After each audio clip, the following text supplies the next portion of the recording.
Hey guys, how are you? Welcome back. So I want to talk about Dear White People. If you guys have not heard of Dear White People, it's a black satire or a black comedy, or maybe it's not black. I mean, well, it is black. Well, it's a satire about being a black face in a white place. And when I first heard about this movie, I think that it was like in 2011 or 2012. It was a while ago when I first heard about it, and I was really excited for it. And then I heard nothing. And then in January, I got an opportunity to see it at the Lincoln Center, and I wanted to see with a couple of my friends in New York City, but I had to film something and I wasn't able to go. And so I was bummed out because I was like, oh, I don't know if it's going to be released in theaters, and this was my opportunity to see it. And so lo and behold, it came out October 17th, and I was super excited. I even subscribed to them on YouTube and watching what little PSAs they put out and their teaser trailers and all the info behind the scenes of what's happening with it now. I don't know if you guys know or think about or whatever, but there's like sort of this movement happening that I'm really passionate about. Specifically, the part that I'm passionate about is being a black face in a white place. And what that means to me and what I think it means to the movement is the idea of having to grow up or having to live in a country where the norm is not your own, where what is considered mainstream is the wrong word, where what is considered normal is not you. When commercials or PSAs or anything want to give you an example of how things should be, it's never of your people. It's never of someone who looks like you.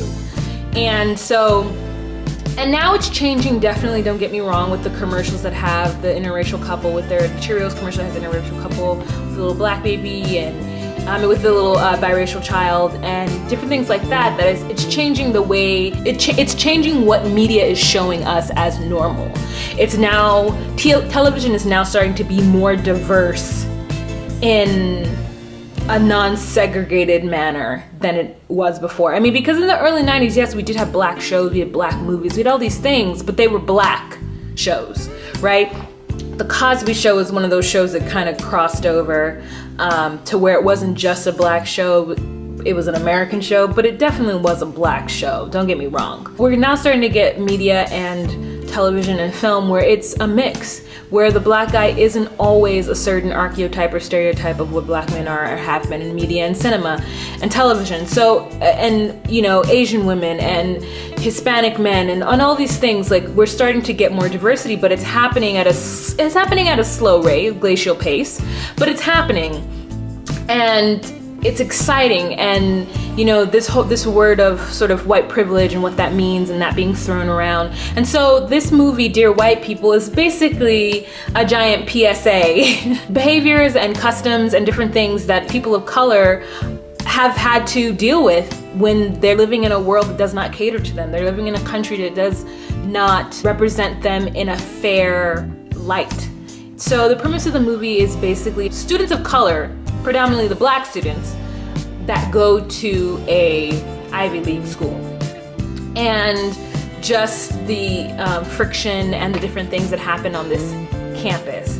And it's so interesting because you have this one girl who's biracial, and she has such strong feelings about being black in America and what that means to her, and like she's leading this movement and she's fighting against the so-called Uncle Toms of her campus, being the black people who are stepping infection, in other quotes, and doing the bidding of the white people as opposed to standing strong and allowing equality to happen in a way that is fitting for all and not in a way that requires black people to behave in a certain manner so that white people feel comfortable. I think that that's how I was raised, to behave in a manner so that I wouldn't make white people uncomfortable around me, so that I was accepted.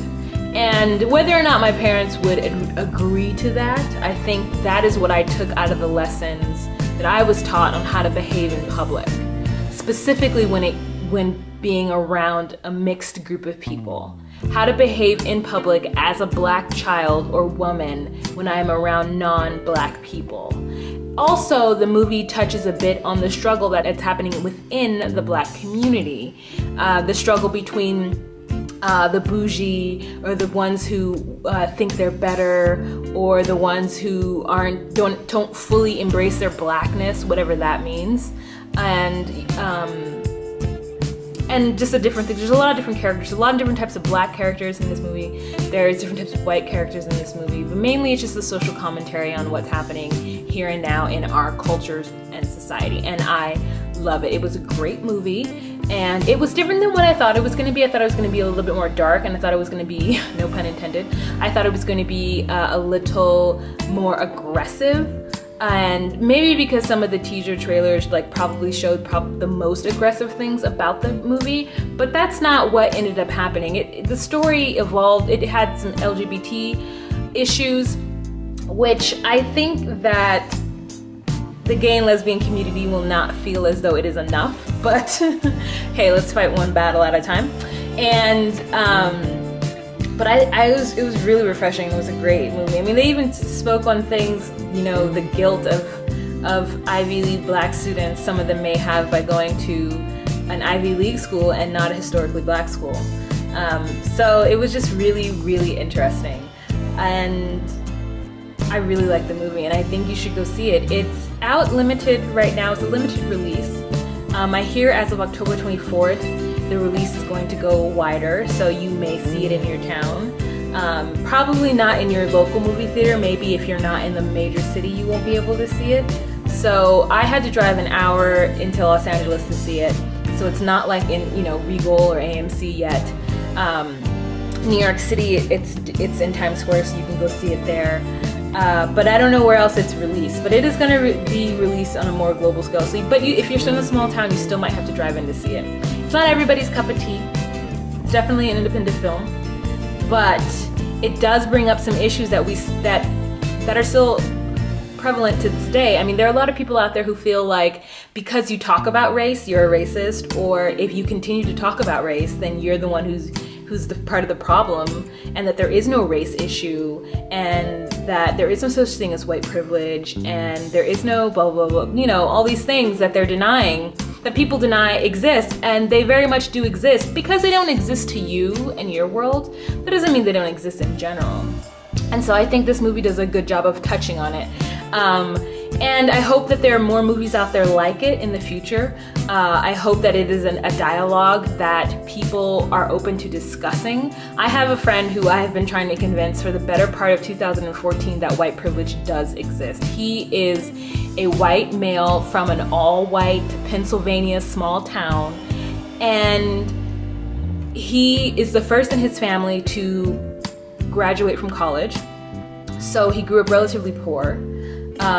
So his idea of privilege, he doesn't feel like he has white privilege. He doesn't feel that as a white male, a heterosexual white male, that he has any privilege.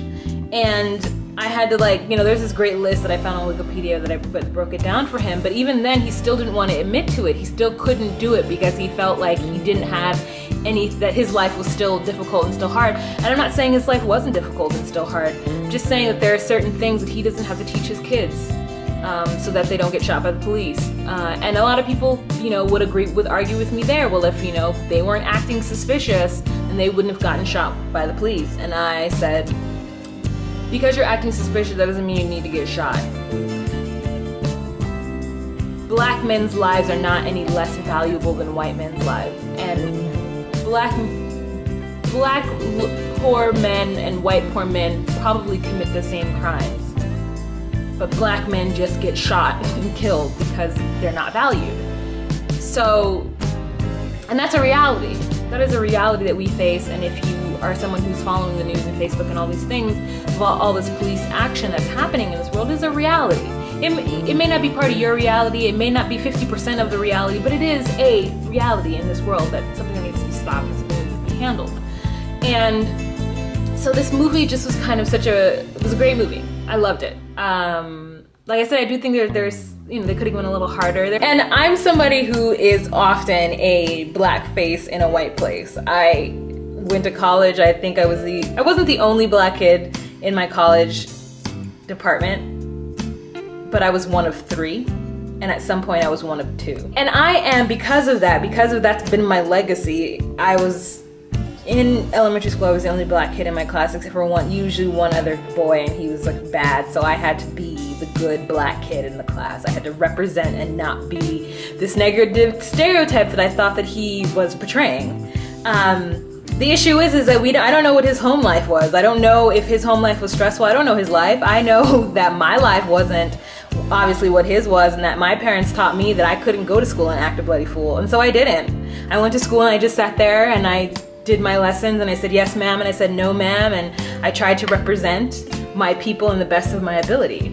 So, and you know, there are certain cultures of people who don't have to teach their kids that, who don't have to teach their kids how to behave in public because they are going to be judged solely based on their race or their skin tone. You know, there are people who don't have to train their sons to, when they see the police, to not be aggressive in any manner. There are people who, you know, who can turn on the television and see people like themselves doing positive things constantly. You know, like there are those little things that gnaw away at a community and a culture. Whenever you turn on the TV, they're doing something negative, or they're portraying a stereotype that isn't true, or is true but isn't the overarching soul of the people, and it sucks. You know, even something as simple as like Santa Claus and the Tooth Fairy and any princess and most princesses and, you know, most dolls and, you know, all kinds of things. When there is a commercial that's advertising a new doll that hits the market, it's very rare that it's just an Asian kid. It's just a black kid. But it's not rare that it's just a white kid. They may show the black version of the doll in the commercial as well, but the commercial starts out with a white kid playing with the doll or playing with the toy. It's never just a black kid or a Hispanic kid or an Indian kid playing with a doll that can represent the culture, our culture, our American culture. When it comes down to representing American culture, we rely on our Caucasian citizens to tell us what is cool, to tell us what is fun to play with. Because when we see them playing with the doll, we know that doll, we can play with it too, right? As people of color, we look at that little girl playing with the doll and we're like, oh, we want that doll. Like, I want to be like her. But when you see a black girl, if a black girl were to have her own commercial about a doll, it would be like, oh, it's a black doll? It's for black people? Like, we're supposed to accept that the neutral is white and that whatever they show us is good and positive, we're supposed to run up behind and be excited about. But when it's something that's us, it's awkward, it's weird. It's like, why are you advertising this black doll? What is so special about this black doll? Why should I have this black doll? So, I mean, just examples of that. I'm actually talking about 2 different subjects at once. This was supposed to be a review, but it isn't gonna turn into a review after all. Alright guys, if you have any questions about what I was talking about, I opened up a can of worms in this channel, and I'm okay with that.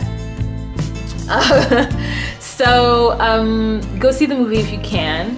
And if you aren't black watching this channel, I say you go see the movie too. It's not like you can't go see it. It's not like it's for black people. It's not an angry black movie that are mad at white people.